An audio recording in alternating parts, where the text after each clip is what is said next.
Abomination. Chapter 1. A Night on the Moor. He cursed himself as the blood leaked from his mangled shoulder. The rumor-haunted Moor had promised a trove of rare nocturnal flora and fungi, but he'd been a fool to venture so far without a guide. The beast had pounced without warning and left him in a bad way. Gripping his wound and gritting his teeth, he stumbled toward home under the moon's wide, pitiless eye.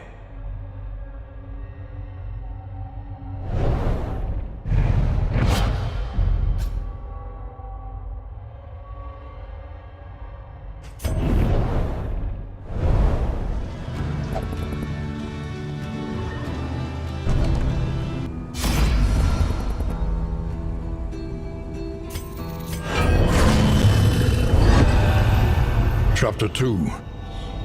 The Antidote Elusive.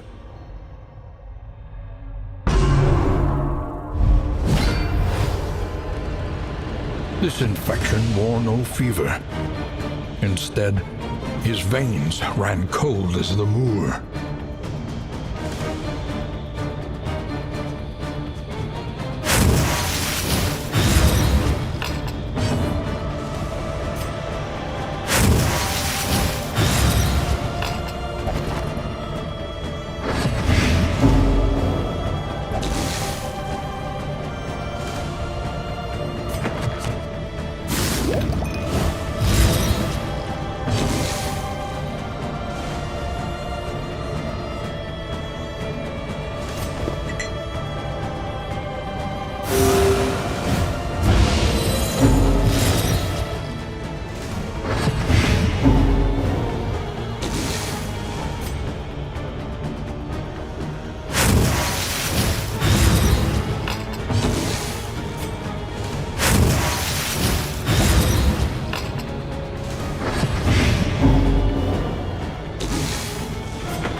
An imperfect remedy, delivered imperfectly. He collapsed in agony on the stone floor of his laboratory, racked with violent spasms.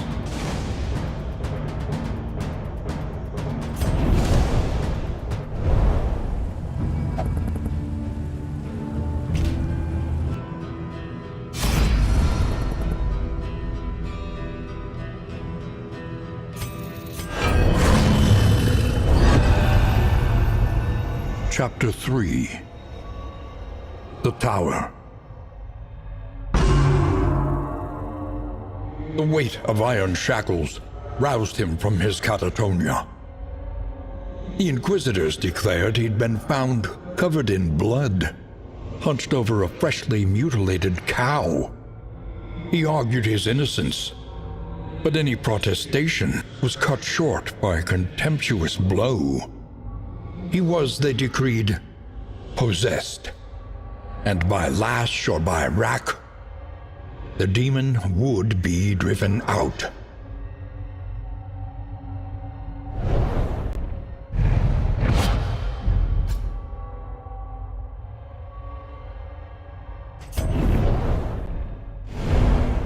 The loathing whispers.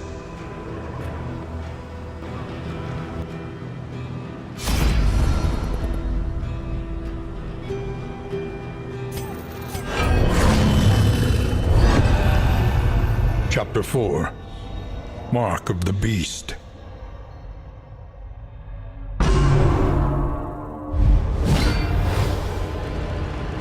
The hooded acolytes were accompanied by a torturer. The Order had sent its most rabid dogs to exorcise the demon.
One last howl.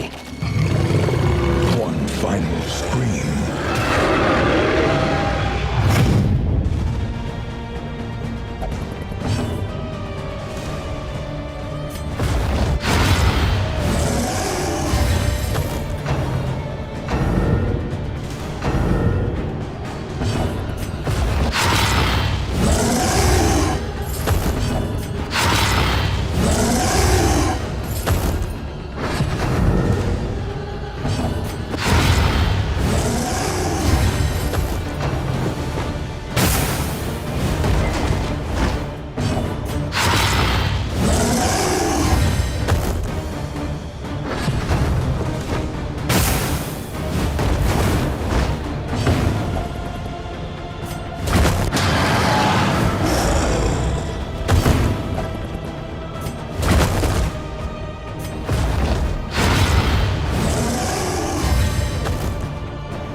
Fear, indignation, confusion, and rage. His terror triggered a cathartic transformation.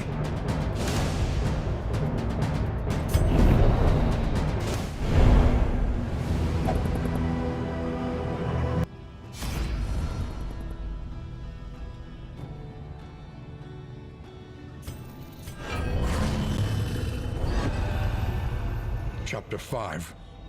Inhumane Bondage. He regained his faculties, huddled in the brooding darkness of the catacombs, far beneath the tower.